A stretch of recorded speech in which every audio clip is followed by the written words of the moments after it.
Yes sir. Hello नमस्कार साथियों, स्वागत है आप सभी का डिजिटल प्लेटफॉर्म पर। जैसा कि आपको पता राजस्थान के लोक देवता पढ़ रहे हैं अपन, और उसमें कुछ लोक देवताओं पर चर्चा कर चुके थे। आज हम एक लोक देवता की ओर बात करेंगे, राजस्थान के लोक देवता देवनारायण जी। इनके भी क्वेश्चन खूब एग्जाम में आते हैं और लगभग देवनारायण जी से 8 से 10 ऐसे सवाल है जो अपने एग्जाम में पूछे जाते हैं। हाँ बिल्कुल, ऑनलाइन वालों को सबको राम राम नमस्कार राधे राधे। फटाफट शेयर कर दो, जुड़ जाओ अच्छे से। कभी कभी तुम कमेंट करते रहते हो, हमारे कमेंट नहीं देखते हो। किस किस के नाम पढ़ूं भाई मैं? देखो कौन से लोक देवता पढ़ेंगे आज? देवनारायण जी। अब अपन इनके बारे में अगर बात करें तो ये भी करंट में भी चल रहे। कल इनकी जयंती निकली थी, अपन ने देखा होगा। देखना एक बार, राजस्थान के जो लोक देवता अपने जो भगवान देवनारायण जी हैं, अगर अपन इनके बारे में देखें तो इनका पहला प्रश्न इनकी जन्म स्थली से बन सकता है। एक तो यहाँ से बनेगा। भगवान देवनारायण जी का जो जन्म बताया जाता है, इनका जन्म बताया जाता मालासेरी डोंगरी से। ये मालासेरी जो डोंगरी नाम की स्थान है, ये आपके भीलवाड़ा जिले की एक तहसील आती है। उस तहसील का नाम आता है आसिंद। इस आसिंद तहसील भीलवाड़ा में मालासेरी नामक डोंगरी में भगवान देवनारायण जी का जन्म बताया जाता। अब कैसे इनका जन्म हुआ वो भी स्टोरी देखेंगे। एक सवाल यहाँ से बनता कि इनका जो जन्म बताया जाता है ना, अपने राजस्थान जीके की किताबों के अकॉर्डिंग इनकी जन्म तिथि क्या दे रखी है? 1243 ईस्वी दे रखी। लेकिन अपन को ये याद रखना है, विक्रम संवत के अनुसार इनका जन्म आपके माघ महीने के शुक्ल पक्ष की सप्तमी के दिन हुआ था। और ये माघ महीने की जो शुक्ल सप्तमी है, इसी दिन इनकी जयंती के रूप में अपन मनाते हैं। और इनको अपन यूं बोल सकते हैं जन्म उत्सव। थोड़ा सा दो शब्द में तुम्हें समझाना चाहूंगा। एक तो अपने शब्द होता है जयंती। क्या शब्द होता? जयंती। और एक शब्द होता है आपके सामने जन्म उत्सव। इन दोनों में रात दिन का अंतर है, दोनों एक ही नहीं है। जयंती उसकी मनाई जाती है जिसकी मृत्यु हो जाए उसकी। जैसे महात्मा गांधी देख लो तुम, उनकी मृत्यु होगी 30 जनवरी 1948 को। अब जब भी अपने 2 अक्टूबर आता है, महात्मा गांधी का जन्म दिवस आता, तब अपन कहते हैं कि आज तो गांधी जयंती है, कहते हैं ना। अब जन्म उत्सव किसको कहते हैं? वह कोई भी देवी देवता या किसी भगवान का अवतार जिसकी कभी मृत्यु ना हो। जैसे तुम देख लो हनुमान जी, बालाजी, अपन मृत मान सकते क्या इनको? मृत मानेंगे तो फिर बालाजी के मंदिरों में जाते क्यों? सही कह रहा हूं ना? तो ऐसे लोगों का अपन क्या मनाते? जन्म उत्सव। देवनारायण जी भी अपने राजस्थान के एक लोक देवता, जिन्हें विष्णु के अवतार के रूप में पूजा जाता। किस प्रकार से इन्होंने विष्णु का अवतार लिया वो भी अपन पूरी स्टोरी देखेंगे। इसलिए भगवान देवनारायण जी का जन्म उत्सव मनाया गया कल की तारीख में, और ये तारीख थी माघ महीने के शुक्ल पक्ष की सप्तमी। अब देखना, कहते हैं कि जो अपने जन्म बताया जाता है, भगवान देवनारायण जी का जन्म बताया जाता कि इन्होंने जन्म किसी माता के गर्भ से नहीं लिया था। इनका तो डायरेक्ट अवतार हुआ था, और इनका कमल के फूल पर अवतार हुआ था। कमल का जो पुष्प था, उस कमल के पुष्प के रूप में इन्होंने अवतार लिया था। अब इनका जो अवतार हुआ था ना, ये अवतार किस प्रकार से हुआ और क्या आवश्यकता पड़ गई कि इनको अवतार लेना पड़ा, उसका रीजन भी देखते हैं। कहते कि अपने जो तांबासर नाम की एक बावड़ी थी, इस मालासेरी डोंगरी में इस तांबेसर नामक बावड़ी में पानी भरा हुआ था। उसी पानी में एक कमल का पुष्प तैरता हुआ आता है, और उस कमल के पुष्प के ऊपर भगवान देवनारायण जी बाल्य अवस्था में एक छोटे से बच्चे का रूप धारण करके माँ साडू की गोद में आते हैं। इनकी माता का नाम था साडू माता, जिनको जनरली अपने किताबों में लिखा जाता सेडू खटाणी, पर अपन बोलने में क्या बोलते हैं? साडू माता। अब इनकी जन्म की क्या अपने ये रही वो भी देखते हैं। अब देखना, अपने लोक देवता जो देवनारायण जी है ना, इनके पिता की बात करें, इनके पिता का नाम था सवाई भोज बगड़ावत। क्या नाम था? सवाई भोज बगड़ावत। और इनके बारे में बताया जाता कि सवाई भोज बगड़ावत जो है ना, अपने किसके बेटे थे? बाघ सिंह रावत के बेटे थे। और इनके बाघ सिंह रावत के 24 बेटे थे। सवाई भोज बगड़ावत टोटल अपने संख्या में कितने भाई थे? 24। इनमें से अपने देवनारायण जी की अगर अपन माता की बात करें तो इनकी माता का नाम आपके बताया जाता है, और इनकी माता का नाम आ जाता सेडू खटाणी। ये एक प्रश्न ध्यान रखना, सेडू खटाणी का संबंध अपने देवास से रहा है, और देवास स्थान आपके मध्य प्रदेश में पड़ता, यानी एमपी में देवास नाम का स्थान था। यहाँ देवनारायण जी का ननिहाल अपन कह सकते हैं। उनकी माता का पीहर था, माता का नाम क्या था? सेडू खटाणी। फिर इनकी बात करें देवनारायण जी की, इनकी पत्नी का नाम याद रखना, इनकी पत्नी का नाम बताया जाता पीपल दे। यहाँ गलत होने के चांस ज्यादा है, क्योंकि कल तेजाजी पढ़ा था, और तेजाजी में तुम्हें मैंने पढ़ाया, तेजाजी की पत्नी का नाम तो था पेमल दे। क्या नाम था? पेमल दे। और याद रखना देव नारायण जी की पत्नी का नाम क्या है? People they. तो ये थोड़ा सा कंफ्यूजन वाली स्थिति है, इसको क्लियर करके चलना, नहीं तो अपन एग्जाम में गलत कर दे। इनकी पत्नी का नाम क्या था? People they. कहते कि अपने उज्जैन में एक स्थान है दार, इस दार में कोई एक राजा था और दार के राजा का नाम था जय सिंह परमार। क्या नाम था? जय सिंह परमार।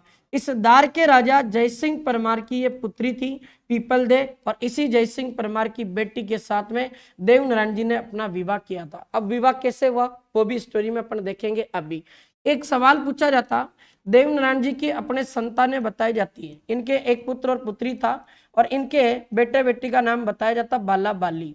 कहते कि बाला तो पुत्र का नाम था और बाली इनकी बेटी का नाम था। ये इनकी दो संतानें बताई जाती। एक सवाल यहाँ से पूछा जाता, लोक देवता जो देव नारायण जी है ना, इनकी वाहन सवारी का नाम बताओ। इनके पास में एक घोड़ा था और उसका नाम था लीलागर। क्या नाम है? लीलागर।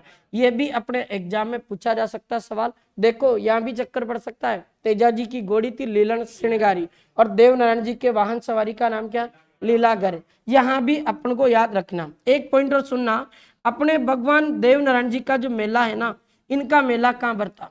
अब याद रखना, देव नारायण जी का मेला आपके भाद्रपद महीने में बरता है, और भाद्रपद महीने के शुक्ल पक्ष की सप्तमी को और अष्टमी को भी आयोजित होता। एक बार प्रश्न पूछा था और उसने एग्जामिनर ने अपना सही उत्तर माना था अष्टमी, क्योंकि सप्तमी अगर ऑप्शन में नहीं हो तो फिर अपन को उत्तर क्या लगाना? अष्टमी। वैसे तो इसकी ऑथेंटिक जो तिथि है ना, वो भाद्रपद शुक्ल सप्तमी है, और इनका देव नारायण जी का मेला इनके पिता के नाम से बरता है। इनके पिता का नाम क्या है? सवाई भोज। तो मेले का नाम क्या हो जाएगा? सवाई भोज मेला। और ये मेला आपके गोठा नाम की एक जगह पड़ती है, जिसका पूरा नाम है गोठा दंडावत। ये स्थान भी आपके राजस्थान के भीलवाड़ा में पड़ता। यहाँ पर इनका मेला बढ़ता है देव नारायण जी का, जो सवाई भोज मेले के नाम से बढ़ता, भाद्रपद महीने के शुक्ल पक्ष की सप्तमी को। अब देखना कैसे देव नारायण जी का अवतार हुआ, कमल के पुष्प पर क्या आवश्यकता हो गई, वो कहानी में तुम्हें समझाता हूँ। यहाँ अगर अपन बात करें, अभी मैंने तुम्हें कहा कि इनके पिता का नाम क्या था?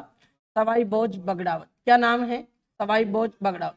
अब सवाई भोज जो बगड़ावत है ना, इनकी जाति थी अपने गुजर। ये कौन सी जाति के थे? गुजर। अब ध्यान देना, और यहाँ से अपन एक बेसिकली कहानी पर चलेंगे, उसी कहानी से अपने पूरी बात जुड़ेगी। कहते कि ये जो अपने सवाई भोज बगड़ावत है, इनके कोई एक मित्र या इनके दोस्त हुआ करते थे। इनके दोस्त का नाम हुआ करता था, और वो बंदा था आपके राजपूत जाति का। कौन सी जाति का? और उस बंदे का नाम हुआ करता था, उसका नाम था दुर्जन साल। क्या नाम था? इसको कई किताबें दुर्जन सिंह भी लिखती है, तो बात एक ही है। और ये दुर्जन साल की अगर अपन बात करें तो अपने अजमेर जिले में एक जगह पड़ती बिनाई, और ये बिनाई केकड़ी में आता है। केकड़ी भी आपके किस में आता? अजमेर। यहाँ का राजपूत शासक था। अब कैसे क्या ये कहानी पलट गई और दो दोस्तों की दोस्ती को दुश्मनी में कैसे परिवर्तित होना पड़ा, वो कहानी देखना। कहते कि सवाई भोज बगड़ावत अपने दोस्त के साथ में एक बार वहां गए बिनाई। बिनाई का राजा कौन है? दुर्जन साल। और वहां गए तो इसमें क्या हुआ कि सवाई भोज बगड़ावत उस समय काफी अपने युवा अवस्था में था, और एक हैंडसम बंदा हुआ करता था उस जमाने का सबसे जोरदार हीरा। कौन था? सवाई भोज बगड़ावत। कहते कि दुर्जन साल की कोई एक बेटी थी, और इसकी जो बेटी थी ना, इसकी बेटी का नाम बताया जाता जयमंती रानी। क्या बताया जाता? जयमंती रानी। इसकी बेटी जो जयमंती रानी थी ना, ये क्या करती है कि अपने सवाई भोज बगड़ावत को पसंद कर लेती है, और अपने पिता से जाकर कहती कि पिताश्री, मेरा विवाह आप एक काम करो, आपके दोस्त के साथ कर दो। और आपका दोस्त कौन है? सवाई भोज बगड़ावत। इसके पिता ने इसको समझाया कि देख बेटा, अपनी जाति है राजपूत, ये सवाई भोज बगड़ावत है गुजर जाति का, तेरी शादी तो ऐसे जगह करेंगे जो राजपूत जाति का एक वीर योद्धा होगा, बड़े बड़े महल होंगे उसके पास। इन गुजर जाति के लोगों के पास में क्या है? कुछ नहीं। इनके पास पशु वगैरह है और एक छोटी मोटी टापरी बनाकर अपना जीवन यापन करते हैं। इनके पास कुछ नहीं है, बस मेरा व्यवहार इनके साथ दोस्ती है, इस दोस्ती को खराब मत कर। पर कहते हैं ना कि दिल नहीं मानता, और दिल कुछ भी करवा बैठता है। या कर दिया भाई साहब। कहते कि जयमंती रानी ने सवाई भोज बगड़ावत को पसंद किया ना, उसके बाद ये एक बड़ा खेल खेल लेती। कैसे? कहते कि सवाई भोज बगड़ावत का जो पहला विवाह हुआ था ना, ये पहला विवाह हुआ था सेड्डू खटानी के साथ। अभी लिखा अपन ने इनकी माता का नाम, तो ये सवाई भोज बगड़ावत की पत्नी थी। सेड्डू खटानी के साथ में इसके पिहर वालों ने कोई एक दासी भेजी थी, और उस दासी का नाम बताया जाता कोई हीरा गुजरी। क्या नाम बताया जाता? हीरा गुजरी। ये जयमंती रानी अपने क्या करती है कि सेड्डू खटानी की जो दासी थी हीरा गुजरी, इससे संपर्क करती है और इसके पास जाकर इससे कहती है कि देखो हीरा गुजरी, मैं सवाई भोज बगड़ावत को पसंद करती हूँ, उससे ब्याह करना चाहती हूँ, लेकिन सवाई भोज बगड़ावत से विवाह करने के लिए मेरे पिताजी रेडी नहीं है। अब एक काम करो कि मैं सवाई भोज बगड़ावत की जो तलवार है ना, उस सवाई भोज बगड़ावत की तलवार के साथ फेरे ले लूं, और फेरे ले लूंगी तो मैं किसकी पत्नी कहलवाऊंगी? सवाई भोज बगड़ावत की। आप तो एक काम करो, जो सवाई भोज के पास में जो उसके कमर में तलवार रहती है ना, वो तलवार मुझे लाकर दे दो, और उस तलवार के साथ में मैं 7 फेरे ले लूंगी।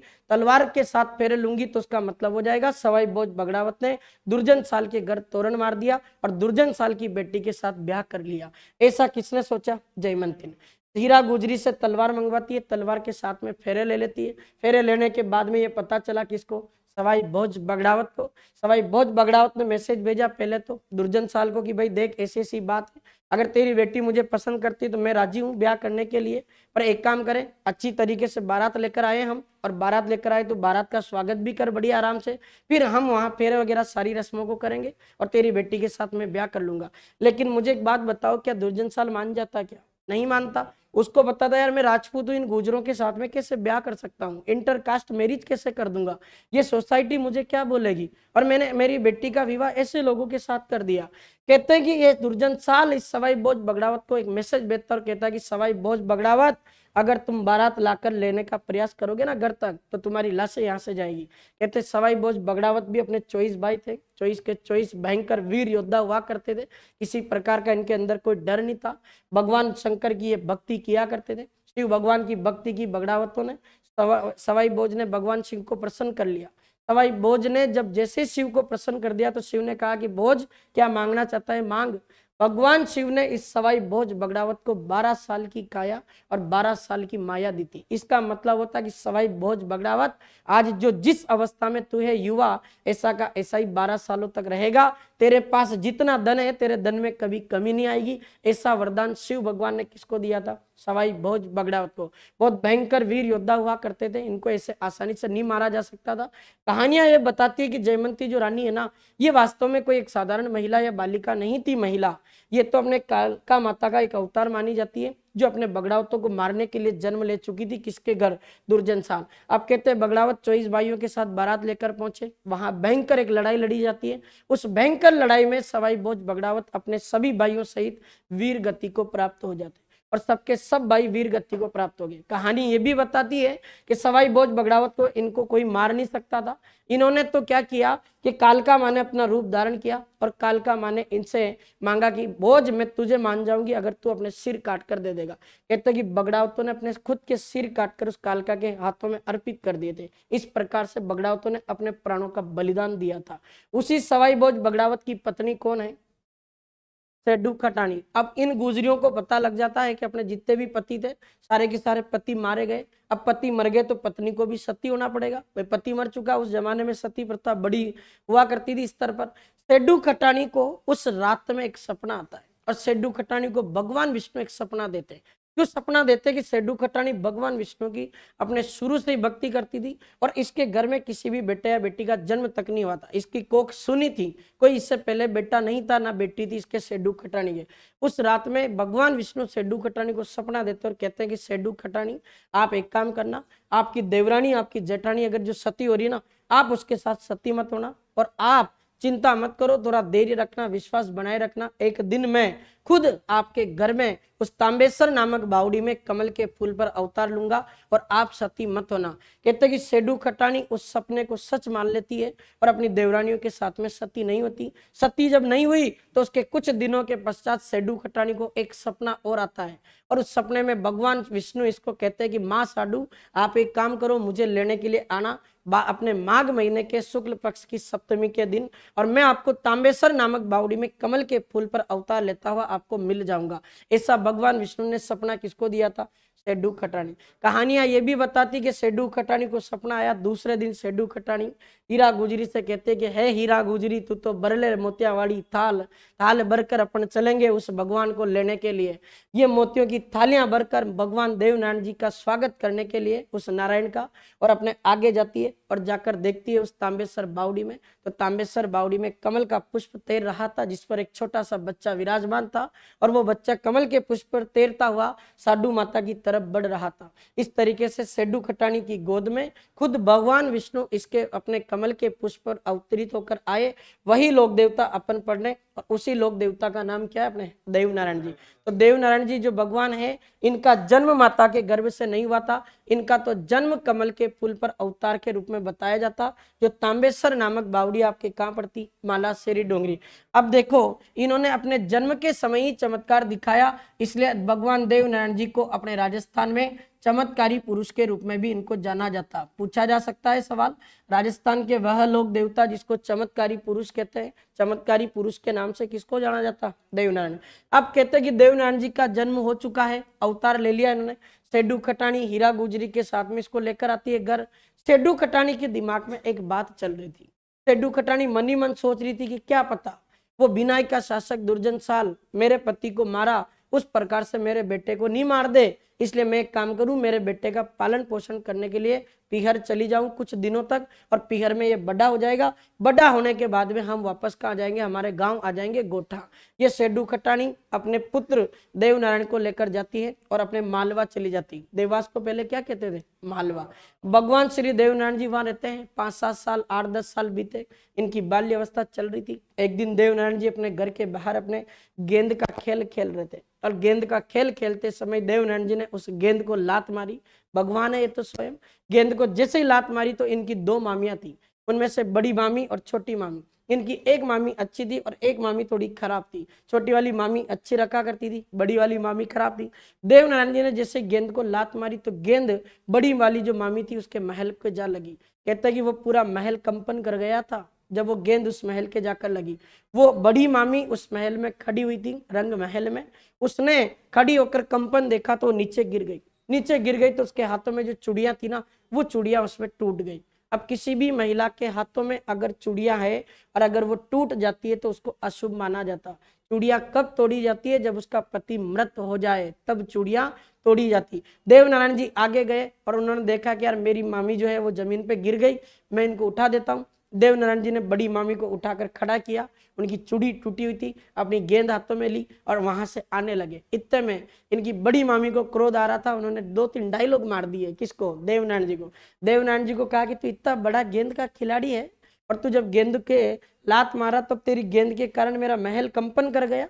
तेरे अंदर इतनी शक्तियां हैं, इतना पावरफुल है ना, तो अपने बाप का तो जाकर बदला ले ले। किसका? सवाई भोज बगड़ावत का, जिसको जयमंती रानी के पिता दुर्जन साल ने मार दिया है। भगवान देवनारायण जी को सब कुछ पता था, वो तो अवतार था, पर कुछ लीलाएं इनको रचनी थी।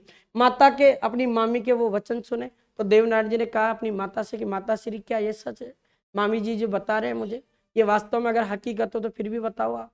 मामी जी के सामने माता ने कहा कि बेटा ये बात सही है, तेरे पिता एक रानी को लेने गए थे, उस रानी के चक्कर में सारे के सारे भाई मारे गए और उस राजा ने तेरे पिता को मार दिया है। भगवान देवनारायण जी को गुस्सा आता है और अपनी माँ के साथ वहीं से रवाना होते हैं और माँ को कहते हैं कि माता श्री मुझे इसी समय अपने गाँव चलना है गोठा, और गोठा जाकर मैं उस बिनाई के शासक दुर्जन साल को मारकर अपने पिता की मृत्यु का बदला लूंगा। और भगवान देवनारायण जी अपनी माता साडू के साथ में उस अपने ननिहाल को छोड़ देते हैं और ननिहाल छोड़कर अपने गांव की ओर प्रस्थान करते हैं। बीच रास्ते में एक बड़ी घटना ये होती है कि इसमें अभी मैंने तुम्हें बताया कि ये जो अपने दार नाम की जो नगरी थी ना, इसका राजा कौन था? जय सिंह परमार। ये दार नगरी का जो राजा जय सिंह परमार था, अभी इसकी बेटी का नाम क्या बताया था मैंने? People they. क्या नाम था? People they.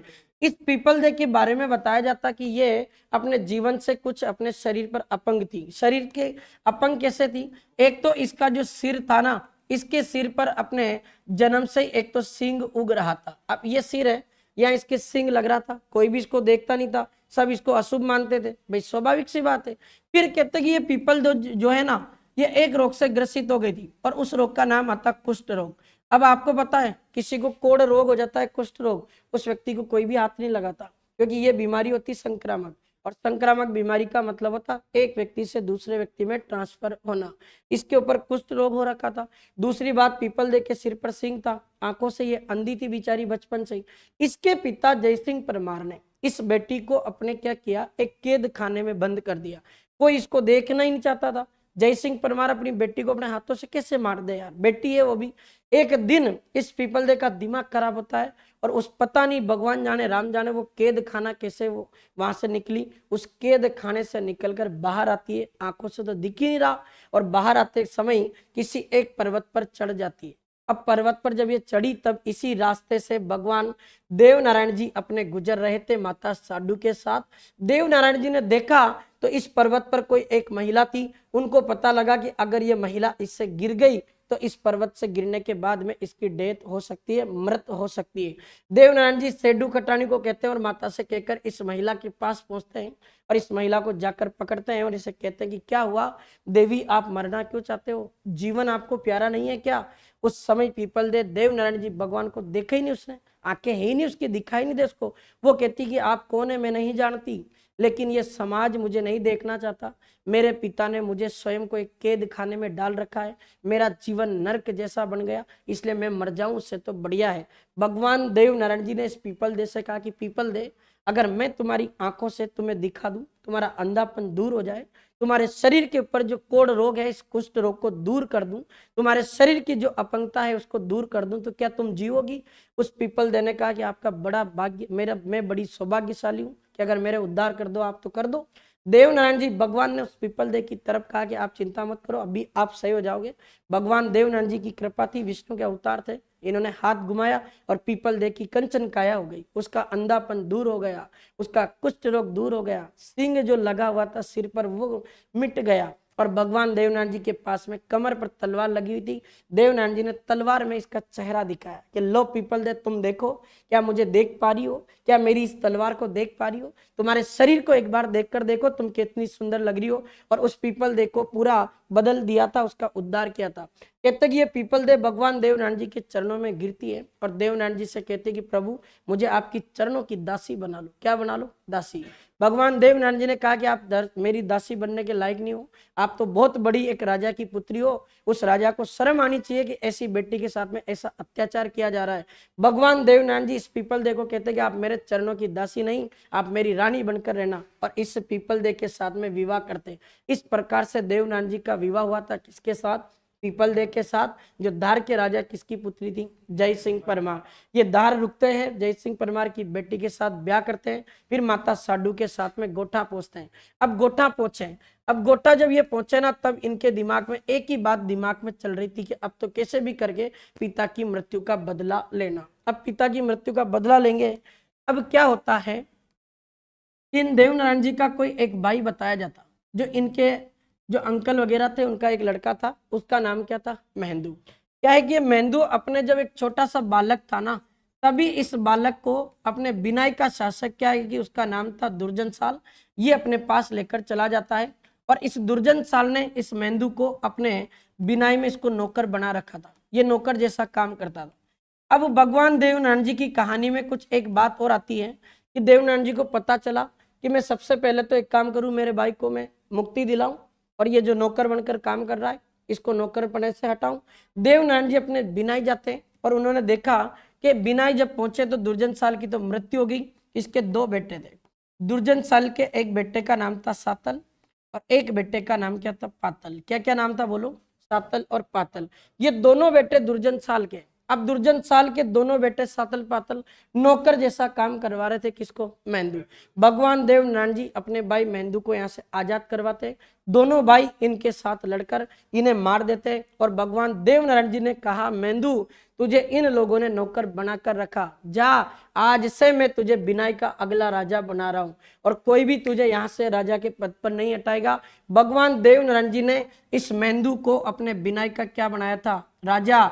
इस प्रकार से राजा बनाने की सबसे पहले शुरुआत देवनारायण जी ने की थी। इसलिए राजस्थान के लोक देवता देवनारायण जी को राजस्थान में एक नाम से जाना जाता और इन्हें कहते हैं राज्य क्रांति के जनक। क्या कहते हैं, राज्य क्रांति के जनक का मतलब होता कि राज्य में राजा का पद कैसे हासिल किया जाता, कैसे क्रांति की जाती है और किस प्रकार से राजा बनाया जाता। देख लो आप, बंदे ने अपने भाई को मुक्ति दिला दी, नौकरपन छोड़ दिया, उसके बाद अपने पिता की मृत्यु का बदला ले लिया, सातल पातल को मार दिया, बिनाई का अगला राजा अपने भाई को बना दिया, मेंदू को। इसलिए तो देवनारायण जी को राजस्थान में किसके जनक कहते हैं? राज्य क्रांति के जनक के रूप में जाना जाता। और क्या नाम है इनके?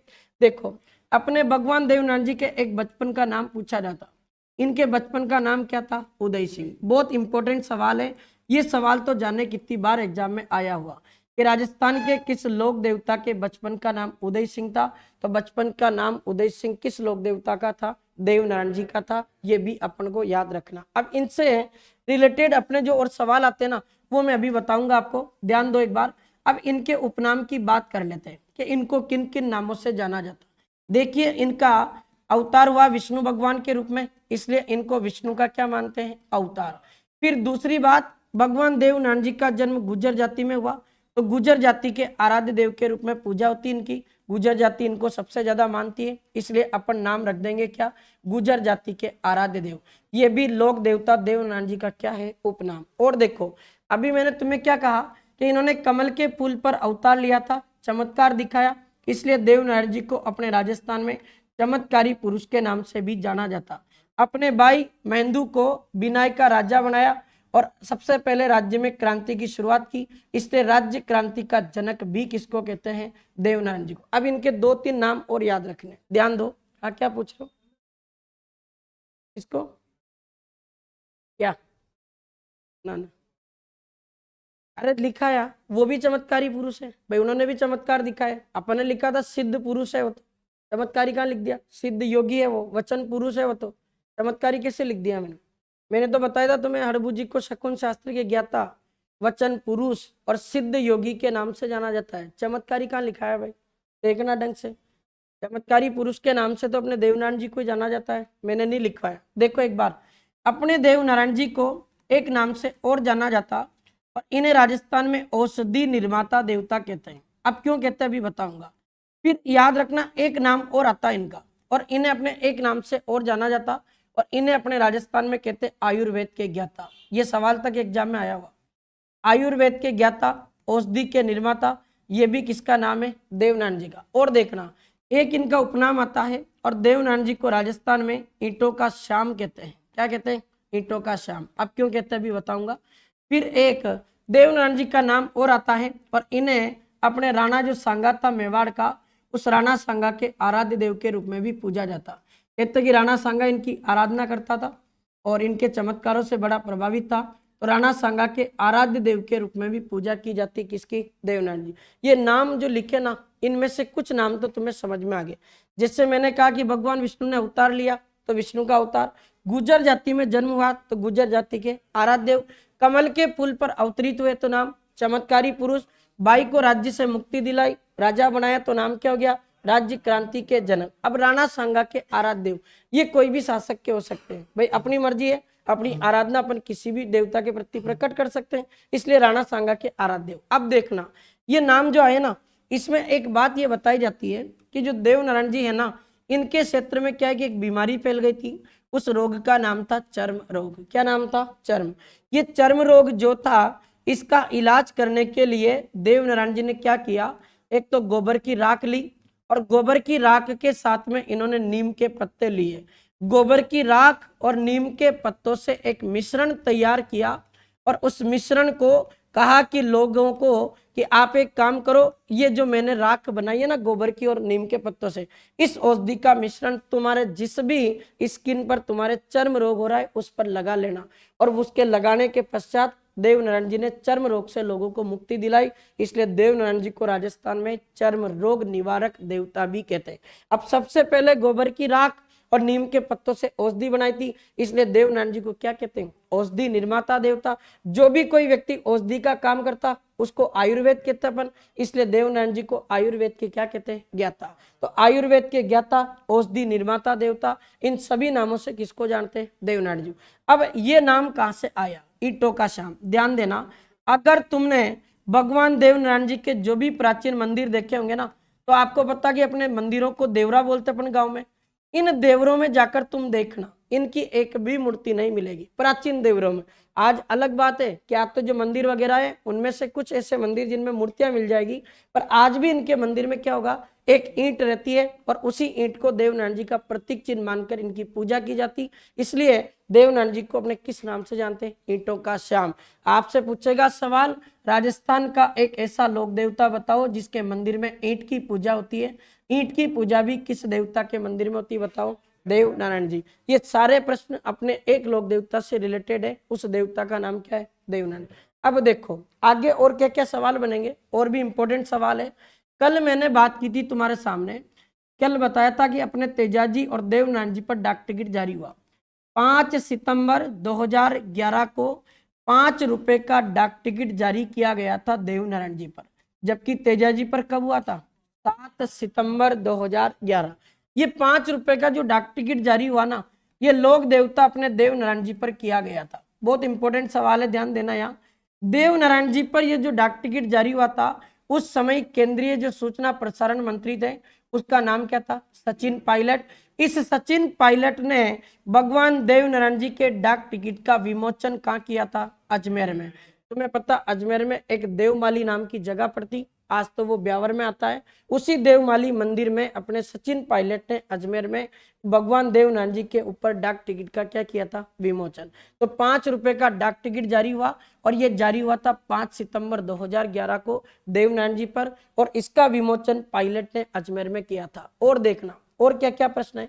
कल मैंने तुम्हें एक सवाल पढ़ाया था, ध्यान हो तो, 2 बजे वाली क्लास में, देवनारायण जी की फड़ पढ़ाई थी क्या, चलो बताना। देखे मैं आपसे पूछूं कि देवनारायण जी की जो फड़ है ना, इसका वाचन कौन करते हैं, गुर्जर जाति के बोपे करते हैं। कौन करते हैं, गुर्जर जाति के बोपे। फिर पूछे कि देवनारायण जी की फड़ का वाचन तो गुर्जर जाति के बोपे करते हैं, पर कौन सा वाद्य यंत्र बजाते हैं, जंतर। तो जंतर वाद्य यंत्र बजाकर देवनारायण जी की फड़ का वाचन किया जाता। फिर मैंने कल बताया था तुम्हें, देवनारायण जी राजस्थान के एकमात्र ऐसे लोक देवता हैं जिनकी फड़ पर भी 2 सितंबर 1992 को 5 रुपए का क्या जारी किया गया था, डाक टिकट। अब देख लो तुम, कंफ्यूज होने का समय है। यहाँ भी देवनारायण जी की प्रतिमा पर तो डाक टिकट जारी हुआ 5 सितंबर 2011, लेकिन देवनारायण जी की फड़ पर कब हुआ, 2 सितंबर 1992 को, कितने रुपए का। फिर मैंने कल तुम्हें बताया था कि इनकी फड़ की विशेषता है कि जितने भी लोक देवता है ना, उन सभी में सर्वाधिक चित्रों वाली, सर्वाधिक प्रसंगों कहानियों वाली भी सर्वाधिक किसकी फड़ है, देवनारायण जी। जितने भी लोक देवता, उन सभी लोक देवी देवताओं में सबसे लंबी फड़ मानी जाती है। सबसे लंबी फड़ बताया जाता है कि ये 5x30 अपने फीट की बताई जाती है, कि 5 फीट तो चौड़ी है और 30 फीट लंबी इनकी फड़ बताई जाती। सबसे लंबी फड़ भी किसकी है, देवनारायण। एक और चीज, अब इनकी फड़ पर डाक टिकट जारी हुआ, इसलिए भगवान देवनारायण जी की छोटी सी एक फड़ बनाई गई थी, और इसीलिए तो राजस्थान में सबसे छोटी फड़ भी किस लोक देवता की है, देवनारायण। तो सबसे छोटी फड़, सबसे लंबी फड़, सर्वाधिक चित्रों वाली, सर्वाधिक प्रसंगों वाली एकमात्र फड़ जिस पर डाक टिकट जारी हुआ 2 सितंबर 1992, 5 रुपए का। और इनकी फड़ का वाचन गुर्जर जाति के बोपे किसके साथ करते, जंतर के साथ। ये किसकी फड़ है, देवनारायण। अब मैं एक सवाल तुम्हें जोरदार बताता हूँ जो शायद पहली बार सुनोगे। भगवान देवनारायण जी की जो वास्तविकता में जो ओरिजिनल फड़ बनी थी ना, वो मूल फड़ आज अपने जर्मनी नाम का एक संग्रहालय है, इस जर्मनी संग्रहालय में सुरक्षित है। अब आप याद रखना, आपसे पूछा जा सकता राजस्थान के किस लोक देवता की फड़ वर्तमान में जर्मनी संग्रहालय में सुरक्षित है, उस देवता का नाम क्या है, देवनारायण। और भगवान देवनारायण जी की मूल फड़ जो जर्मनी संग्रहालय में सुरक्षित है ना, इस फड़ का निर्माण किया था आपके भीलवाड़ा जिले के प्रसिद्ध कलाकार श्रीलाल जोशी ने। इस श्रीलाल जोशी ने देवनारायण जी की सबसे पहली फड़ बनाई थी, और इनकी मूल फड़ आज भी जर्मनी संग्रहालय में सुरक्षित है। और इनकी फड़ का वाचन अपने गुर्जर जाति के बोपे किसके साथ करते, जंतर वाद्यंत्र के साथ करते। और देखना एक दो प्रश्न और आता। एक सवाल पूछा जाता है देवनारायण जी का, आपसे पूछेगा कि राजस्थान में राजस्थान सरकार ने देवनारायण मंदिरों का विकास करने के लिए एक बोर्ड बनाया था, उसका नाम रखा था देवनारायण विकास बोर्ड। अभी ये करंट में चल रहा। भजनलाल सरकार ने इस देवनारायण विकास बोर्ड का अध्यक्ष एक व्यक्ति को बना रखा है, उस बंदे का नाम आ जाता ओम प्रकाश बडाना। क्या नाम है? ऐसे सवाल भी पूछ सकता करंट से जोड़कर। तो ओम प्रकाश बडाना जो कि अभी वर्तमान में देवनारायण विकास बोर्ड के क्या है? अध्यक्ष हैं। और देखो भगवान देवनारायण जी की अभी वर्ष 2025 में जो जन्म उत्सव मनाया गया ना, ये 2025 में इनका 1113वें नंबर का जन्म उत्सव था। अब ऐसा भी करंट का सवाल पूछा जा सकता। अभी कल का ही एक करंट का सवाल और पढ़ा रहा हूं। ये अपने भगवान जो देवनारायण जी है ना, इनकी एक पेंटिंग बनाई एक पेंटर ने, और उसका पेंटर का नाम आ जाता महेश गुर्जर। क्या नाम है? महेश गुर्जर। ये महेश गुर्जर अपने राजस्थान में टोंक जिले का रहने वाला, जिसने भगवान देवनारायण जी की पेंटिंग बनाई। इस पेंटिंग की विशेषता क्या है? अपने जो एक देश है रूस, इस रूस में अभी अगले महीने एक प्रतियोगिता का आयोजन होगा। उस प्रतियोगिता का नाम है अंतरराष्ट्रीय चित्रकला प्रदर्शनी। क्या नाम है? अंतरराष्ट्रीय चित्रकला प्रदर्शनी। इस अंतरराष्ट्रीय चित्रकला प्रदर्शनी में रूस में इस पेंटिंग को बनाया महेश गुर्जर ने। इस पेंटिंग को पेश किया जाएगा। सवाल कहीं से भी पूछ सकता है, करंट का भी तो बना के पूछ लेगा कि राजस्थान के उस लोक देवता का नाम बताओ जिसकी पेंटिंग को अपने रूस की अंतरराष्ट्रीय चित्रकला प्रदर्शनी में पेश किया जाएगा। उस देवता का नाम क्या है? देवनारायण। ये जितने इंपॉर्टेंट क्वेश्चन थे अपने सारे कौन से लोक देवता के? देवनारायण। अभी इनके मंदिर वगैरह है कुछ, अभी बताऊंगा मैं। पहले कुछ चीजें रिपीट करवा देता हूं ताकि थोड़ा याद रहे। बताना देखिए एक बार मुझे, भगवान देवनारायण जी का जन्म कौन सी तिथि को हुआ? माघ शुक्ल सप्तमी के दिन। आपसे पूछे कहाँ हुआ? मालासेरी डूंगरी आसीन तहसील भीलवाड़ा। कौन सी बावड़ी में? काम्बेसर नामक बावड़ी में। कैसे हुआ? कमल के पुल पर अवतार के रूप में, इसलिए इन्हें क्या कहते हैं? चमत्कारी पुरुष। फिर पूछे कि देवनारायण जी का जो जन्म है 1243 ईस्वी बताया जाता।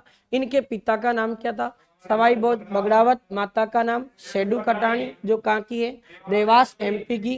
पत्नी का नाम था पीपल दे, दार के राजा जयसिंह परमार की बेटी थी। और याद रखना इनकी संतानों के नाम बाला और बाली है। वाहन सवारी का नाम लीलागर। मेला कब बढ़ता? भाद्रपद शुक्ल सप्तमी और अष्टमी को सवाई भोज मेले के नाम से आयोजित होता है। और ये गोठा दंडावत नाम की जगह है भीलवाड़ा में, यहाँ इनका मेला बढ़ता है। इनके बचपन का नाम था उदय सिंह। और याद रखना मैंने अभी बताया कि इनके पिता सवाई भोज बगड़ावत किसके खिलाफ लड़ते हुए? दुर्जन साल के खिलाफ। 24 भाई मारे जाते हैं। उसके बाद विष्णु के अवतार के रूप में देवनारायण जी का अवतार हुआ। देवनारायण जी का पालन पोषण इनकी माता के साथ इनके ननिहाल में हुआ। ननिहाल से लौटते समय बीच रास्ते में पीपल दे के साथ विवाह किया। गांव आकर गोठा में अपने भाई को मुक्ति दिलाई बिनाई के शासक दुर्जन साल के बेटों से। क्या नाम था? सातल और पातल। और सातल पातल को मारकर बिनाई का अगला राजा बनाया महेंदू को। और सबसे पहले राजा बनाने की शुरुआत देवनारायण जी ने की, इसलिए देवनारायण जी को राज्य क्रांति के जनक के रूप में जाना जाता। फिर मैंने तुम्हें बताया कि इनके क्षेत्र में एक चर्म रोग नाम की बीमारी फैल गई थी। उस बीमारी के निवारण के लिए इन्होंने क्या किया? गोबर की राख नीम के पत्तों से औषधि बनाई और लोगों को उस मिश्रण को लगाने को कहा। उनकी बीमारी दूर हुई। तो चर्म रोग निवारक देवता, औषधि निर्माता देवता। औषधि निर्माण करने वाले व्यक्ति को कहते हैं आयुर्वेद, इसलिए आयुर्वेद के ज्ञाता के रूप में किसको जानते हैं? देवनारायण जी को। गुर्जर जाति में जन्म हुआ तो गुर्जर जाति के आराध्य देव कह दिया अपन ने। और राणा सांगा के भी क्या है? आराध्य देव। फिर मैंने तुम्हें बताया कि भगवान जो देवनारायण जी थे इनके बारे में अपन ने पढ़ा कि इनके मंदिर में किसकी पूजा होती? ईंट की पूजा होती है, इसलिए इन्हें ईंटों का श्याम भी कहा जाता है। फिर इसके बाद अपन ने बात की और मैंने कहा कि 5 सितंबर 2011 को 5 रुपए का डाक टिकट जारी हुआ। सचिन पायलट ने इनके डाक टिकट का विमोचन कहाँ किया? अजमेर में। देवनारायण जी की फड़ सबसे छोटी फड़ है। जंतर वाद्यंत्र के साथ गुर्जर जाति के बोपे बातचीत करते हैं। 2 सितंबर 1992 को 5 रुपए का डाक टिकट जारी हुआ था। फड़ पर सर्वाधिक चित्रों सर्वाधिक प्रसंगों वाली फड़ है। सबसे लंबी फड़ मानी जाती है, जिसकी लंबाई और चौड़ाई कितनी है? 5 × 30 फीट बताई जाती है। इनकी मूल फड़ बनाई थी श्रीलाल जोशी ने, जो अभी वर्तमान में जर्मनी संग्रहालय में सुरक्षित है। फिर एक पॉइंट यहाँ बताया मैंने तुम्हें, देवनारायण विकास बोर्ड का अध्यक्ष कौन है? ओम प्रकाश बडाना। 2025 में देवनारायण जी का कौन सा जन्म उत्सव? 1113वां। और एक महेश गुजर टोंका है जिसने देवनारायण जी की पेंटिंग बनाई, जिसको रूस में अंतर्राष्ट्रीय चित्रकला प्रदर्शनी के दौरान पेश किया जाएगा। अब इनके मंदिर दिखाता हूं तुम्हें, इनके कहाँ मंदिर है, इनके 5-7 मंदिर याद रखने अपन को। देखो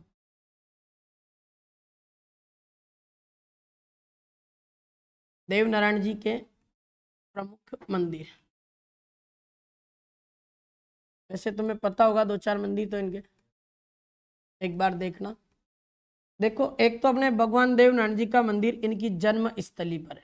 जन्म स्थली बताओ, मालासेरी डोंगरी, आसीन तहसील बिलवाड़ा। तो स्वाभाविक सी बात है, जहाँ जन्म हुआ वहाँ मंदिर होगा, और इस मालासेरी डोंगरी आसीन तहसील बिलवाड़ा में इनकी जन्म स्थली पर भी एक मंदिर बना हुआ। अगले मंदिर की बात करें तो एक इनका मंदिर इनके गांव में जहाँ इनके पिता रहा करते थे, गोठा दंडावत, ये अपने भगवान देवनारायण जी का मुख्य पूजा स्थल माना जाता है। अभी ध्यान देना, एक सवाल और बताऊंगा, ये देवनारायण जी का क्या है, मुख्य पूजा स्थल। अब मैं तुम्हें एक सवाल बताऊंगा, कहते कि अपने भीलवाड़ा जिले में यहाँ एक नदी प्रवाहित होती, उस नदी का नाम आता खारी। इस खारी नदी के किनारे ये भगवान देवनारायण जी का मंदिर बना हुआ, याद रखना। तो आपसे पूछा जा सकता है राजस्थान के किस लोक देवता का मंदिर खारी नदी के किनारे स्थित है, तो याद रखना उस नदी का नाम, उस देवता का नाम आ जाएगा देवनारायण जी। और देखना भगवान देवनारायण जी का एक मंदिर आता है, और इनका एक मंदिर बताया जाता देवधाम। देवधाम मंदिर इनका जोधपुरिया नामक एक स्थान पर है, और जोधपुरिया नाम की ये जगह आपके राजस्थान में कहाँ पड़ती, टोंक में। एक देवनारायण जी का मंदिर आपके बताया जाता, और वो मंदिर बताया जाता आपके देव डूंगरी, कहाँ पर बताया जाता, और ये देव डूंगरी वाला जो मंदिर है ये आपके राजस्थान के चित्तौड़गढ़ जिले में है। इस मंदिर का निर्माण मेवाड़ शासक राणा सांगा ने करवाया था, इसीलिए तो राणा सांगा के आराध्य देव के रूप में किसको पूजा जाता, देवनारायण जी को। इनका एक प्रमुख मंदिर और है जो अभी करंट में चल रहा, बहुत भयंकर, देवमाली चल रहा है ना नाम, देवमाली गांव अभी अपने वर्तमान में ब्यावर में है। अब ये क्यों प्रसिद्ध हुआ, ध्यान देना थोड़ा सा। देवमाली ब्यावर की बात करें ना, तो यहाँ अपने भाद्रपद शुक्ल सप्तमी का दिन था, और इसी भाद्रपद शुक्ल सप्तमी के दिन क्या किया था, भगवान देवनारायण जी ने अपने सारे कार्यों को करने के पश्चात इस स्थान से उन्होंने अपने गांव के लोगों से विदाई ली थी, और वो अपने स्वर्ग लोक को चले गए थे, इसलिए देवमाली स्थान आपके कहाँ पड़ता, ब्यावर में। ये कुछ मंदिर हैं इनके जो अपने एग्जाम में पूछे जाते हैं। एक दो चीजें और बताऊंगा। अभी अपने एक क्वेश्चन पूछा गया, ये देवमाली का खूब आता है। देवमाली जो गांव है ना, ये राजस्थान का सबसे बेस्ट टूरिज्म विलेज के रूप में इसको घोषित किया गया। राजस्थान का एकमात्र ऐसा गांव है ये जिसमें गांव जैसी फीलिंग है। इसके आज भी तुम जाकर देखोगे ना, तो केवल देवनारायण जी का मंदिर ही पक्का बना हुआ, जितने उसमें घर है ना सारे के सारे कच्चे मकान हैं। और गांव के लोगों की एक विशेषता है कि जितनी भी उनकी फसल वगैरह होती है ना, सब फसल से जितना पैसा आता है वो सारा पैसा देवमाली मंदिर में रखा जाता, उसके पश्चात उस मंदिर से वो पैसा उठाकर काम में लिया जाता। और आज भी उस गांव के लोग कभी पक्का मकान नहीं बना सकते, ऐसा उनके अंदर श्राप है। कहते कि अगर पक्का मकान बनाते तो पक्का मकान ढह जाता है, और कभी पक्का मकान नहीं बनता। केवल पक्का मकान किसका बना हुआ, भगवान देवनारायण जी के मंदिर वाला। और बाकी जितनी गवर्नमेंट अपने जो ये बनी हुई ना इमारतें, जैसे कोई हॉस्पिटल हो गया, स्कूल हो गया, ये भी पक्की है। बाकी गांव के सारे लोगों के मकान कैसे हैं, कच्चे। इसलिए राजस्थान का बेस्ट टूरिज्म विलेज का अवार्ड किसको मिला, देवमाली गांव ब्यावर को। ये इसलिए चर्चा में भी है, याद रखना। इनके दो मंदिर और बताता हूँ। एक चर्चा में रहा था अभी 1 साल पहले, झालावाड़ जिले में एक कस्बा पड़ता है, और झालावाड़ जिले में उस कस्बे का नाम आता सांवलपुरा धाम। ये सांवलपुरा धाम झालावाड़ जिले के रटलाई नाम का एक कस्बा है, यहाँ पर स्थित है। ये क्यों करंट में रहा था, इसलिए करंट में रहा था कि यहाँ भगवान देवनारायण जी के जब मंदिर का निर्माण किया गया ना, तो इस मंदिर के निर्माण की जो नींव है ना, पानी की बजाय यहाँ गुर्जर समाज के लोगों ने और अन्य समाज के लोगों ने अपना योगदान दिया, और दूध और दही से इनकी नींव को भरा गया था। पूछा जा सकता सवाल, राजस्थान में किस लोक देवता के मंदिर की नींव को दूध और दही से भरा गया, देवनारायण जी के मंदिर को। और देवनारायण जी के किस मंदिर को, सांवलपुरा धाम रटलाई झालावाड़। एक और याद रख लेना, इनका एक मंदिर और है हाड़ौती क्षेत्र में, उस मंदिर का नाम आपके आ जाता जाड़ोदा। क्या नाम है, जाड़ोदा। ये भी पूछा हुआ एक आध बार, तो थोड़ा सा याद रहे। जाड़ोदा मंदिर पूछे तो ये झालावाड़ जिले के एक कस्बे में पड़ता, उस झालावाड़ जिले के कस्बे का नाम आ जाता आपके खानपुर। तो ये खानपुर झालावाड़ में भी इनका एक मंदिर है, ये भी याद रखना। वैसे जब भी सवाल आया ना आज तक इनमें से पूछा है, या तो देवधाम पूछा उसने, या देवमाली पूछ लेगा, या देव डूंगरी, या फिर मालासेरी डूंगरी, या गोठा दंडावत, इन्हीं मंदिरों से पूछा जाता। ये कौन से लोक देवता? देवनारायण जी। याद रह जाएंगे क्या? अच्छी बात है। अब मैं तुमसे एक सवाल पूछ लूं, देखे बताना। कोई आपसे सवाल पूछे राजस्थान में किस लोक देवता को चर्म रोग निवारक देवता कहते हैं? अब ध्यान देना, मैं कुछ इंपॉर्टेंट फैक्ट लिखता हूं तुम्हारे सामने यहाँ। जैसे मैं आपसे पूछूं कि राजस्थान में चर्म रोग निवारक देवता बताओ, बोलो देखे। Very good. ये अपने एक लोक देवता हो गए इधर देवनारायण जी। अभी मैंने कुछ लोक देवता और पढ़ाए, उससे रिलेटेड मैं तुमसे और बात पूछता हूँ।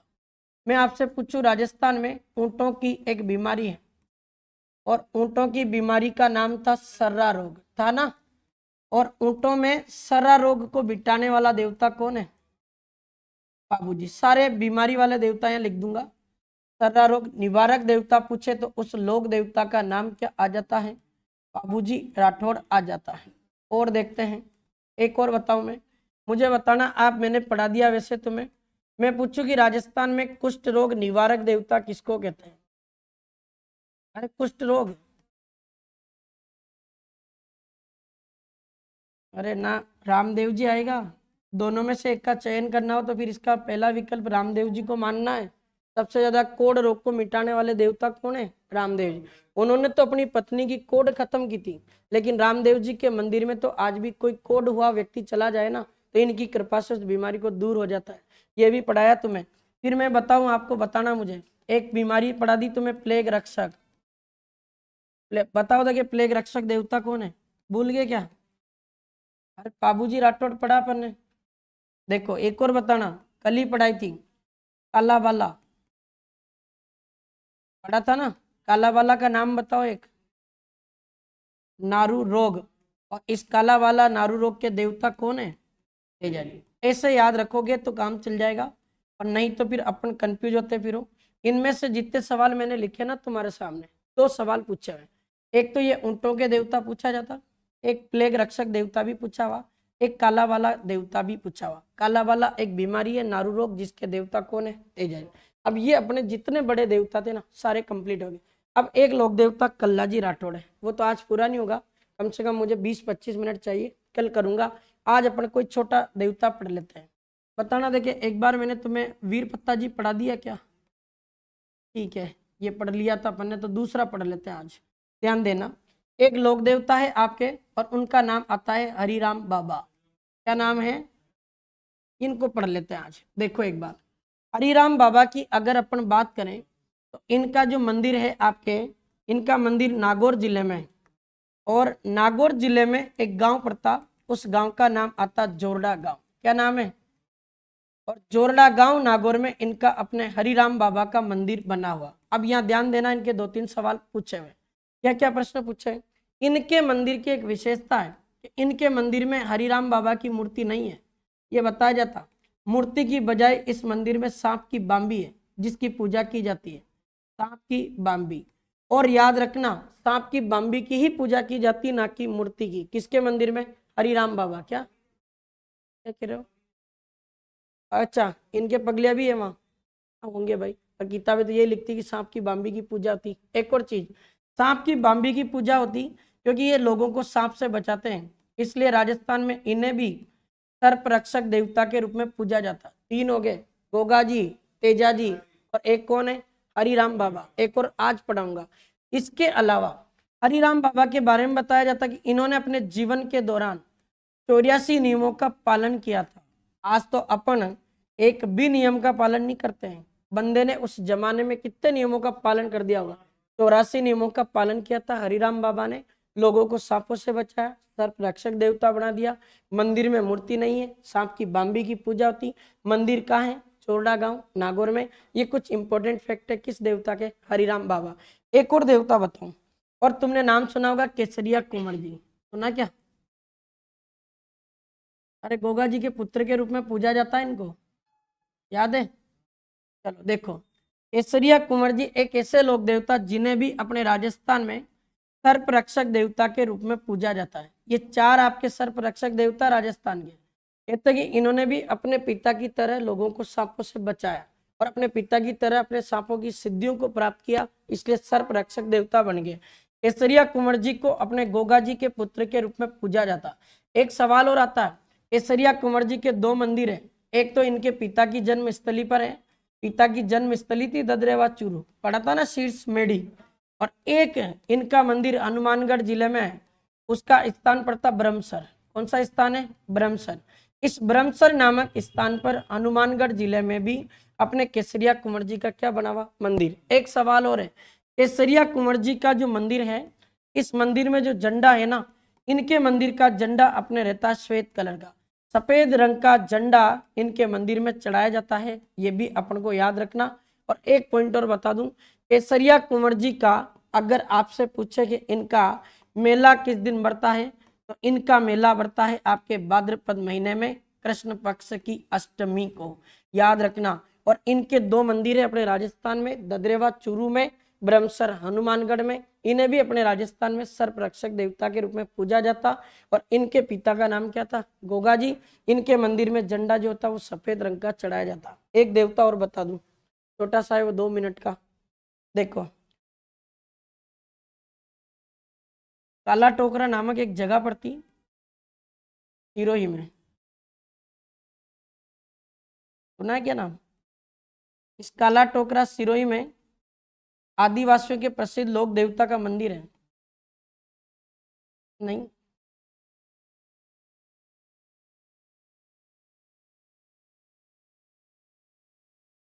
आदिवासियों के प्रसिद्ध लोक देवता बताओ, देखिए किसी को याद हो तो। नहीं याद है? देखना, अपने एक लोक देवता तो बुरिया बाबा, ये अलग है। अब बुरिया बाबा पहले देख लो, बुरिया बाबा तो मीणाओं के आराध्य देव है, और इनका मंदिर तो दूसरी जगह, एक तो गौतमेश्वर के नाम से भी इनको जाना जाता। और बुरिया बाबा का एक मंदिर है आपके प्रतापगढ़ जिले में, अरनोद नाम की जगह पड़ती है, और अरनोद प्रतापगढ़ में इनका एक मंदिर है बुरिया बाबा का। एक और चीज देखो, बुरिया बाबा का एक मंदिर अपने सुकड़ी नदी के किनारे भी है, और सुकड़ी नदी के किनारे बुरिया बाबा का एक मंदिर है पोसलिया गांव। कौन सा गांव पड़ता? और पोसलिया गांव पड़ता शिवगंज तहसील में, और शिवगंज तहसील पड़ती सिरोही जिले में। यहाँ पर भी आपके बुरिया बाबा का एक मंदिर है। अब एक जोरदार सवाल बताता हूँ, आपसे सवाल पूछे ना, राजस्थान के किस लोक देवता के मंदिर में वर्दीधारी पुलिस कर्मियों का प्रवेश वर्जित है? अब आप कहोगे कि सर ये कैसे आया? देखो मैं बताता हूँ, वर्दीधारी पुलिस कर्मियों का जो प्रवेश है ना, ये अपने राजस्थान में बुरिया बाबा के मंदिर में है। और बुरिया बाबा के किस मंदिर में? कोसलिया गांव, शिवगंज तहसील, सिरोही। अब क्यों है तुम्हें पता? सिरोही में अपने अरावली है, अरावली एक पहाड़ी इलाका है। मीणा जनजाति पर जब तुमने पढ़ा हो तो एक एक्ट लागू किया था, आपराधिक जनजाति अधिनियम, सुना क्या नाम? जरायम पेशा कानून। ये कानून ऐसे थे कि मीणा जनजाति के किसी भी व्यक्ति को संदेह के घेरे में और उसको देखा और उस व्यक्ति को गिरफ्तार कर लिया जाता था। इनको चोरी करने वाली जाति के रूप में शामिल कर दिया था अंग्रेजों ने। कहते कि मीणा जाति के लोग जब भी संकट हुआ करता था, सारे लोग क्या करते थे, अगर उनके ऊपर संकट है और अंग्रेज ऑफिसर उनको पकड़ने आ रहे ना, तो बुरिया बाबा के इस पोसलिया गांव वाले शिवगंज तहसील के मंदिर में आकर वो छिप जाते थे। क्या पता, भगवान जाने राम जाने बुरिया बाबा की क्या कृपा थी, और वो सिरोही वाला जो इलाका था, अरावली का भयंकर पहाड़ी वाला इलाका, उसमें उन पुलिस वालों को वो कभी भी व्यक्ति नहीं मिलता था। और वहां परंपरा बना दी कि इनके मंदिर में कोई भी अगर पुलिस वाला है जिसने ड्रेस पहन रखी तो वो आज भी एंट्री नहीं करेगा, क्योंकि उस समय भी अंग्रेज पुलिस की वर्दी में आते थे और हमारे मीणाओं को नहीं पकड़ सके। इसलिए हम नियम बना रहे कि आज के बाद हमारे वृद्धिधारी पुलिस कर्मियों का प्रवेश प्रतिबंधित रहेगा। कौन से देवता के मंदिर में? बुरिया बाबा। बुरिया बाबा का मुख्य मंदिर तो अरनोद प्रतापगढ़ में, अन्य मंदिर है पोसलिया गांव, शिवगंज तहसील, सिरोही में। वृद्धिधारी पुलिस कर्मियों का प्रवेश वर्जित है। कोई बता सकता है क्या अरनोद प्रतापगढ़ में बुरिया बाबा का मेला कब बढ़ता है? याद है? कोई बात नहीं है ना, ना, बैसाख पूर्णिमा, बैसाख पूर्णिमा को बढ़ता है। कोई आप में से बताओ देखें, बुरिया बाबा का मेला बैसाख पूर्णिमा को तो अरनोद में बढ़ता है, पर पोसलिया गांव में कब बढ़ता है? कोई बता दो, ऑनलाइन वाले बता देंगे। किसी को पता नहीं है? लो मैं ही बताता हूँ। इसकी तारीख आती है और ये तारीख बताई जाती है 13 से 15 अप्रैल। हर साल अपने 13 से 15 अप्रैल को बुढ़िया बाबा का मेला इस पोसलिया गांव शिवगंज तहसील सिरोही में, ये वाला ध्यान देना देखिए, काला टोकरा सिरोही में आदिवासियों के एक प्रसिद्ध लोक देवता है। मेरे तो दिमाग से अभी स्किप हो रहा, मुझे ध्यान नहीं आ रहा, पता नहीं कौन है, कल बताऊंगा ये वाला। ठीक है, अभी फिलहाल अपने बुढ़िया बाबा देख लेना, अपन कल पढ़ेंगे। और कल एक तो कल्ला जी रह गया, एक डूंगर जी जवार जी, दो एक बिग्गा जी जाखड़ समाज के कुल देवता, और कौन से देवता बच रहे? मल्लीनाथ जी कल पढ़ा देंगे। मल्लीनाथ जी है, तलीनाथ जी है और डूंगर जी जवार जी है। एक लोक देवता है अपने देव बाबा। 5-7 देवता है, छोटे छोटे 10-10 मिनट के टॉपिक है, कल कर देंगे उनको, है ना। ठीक है।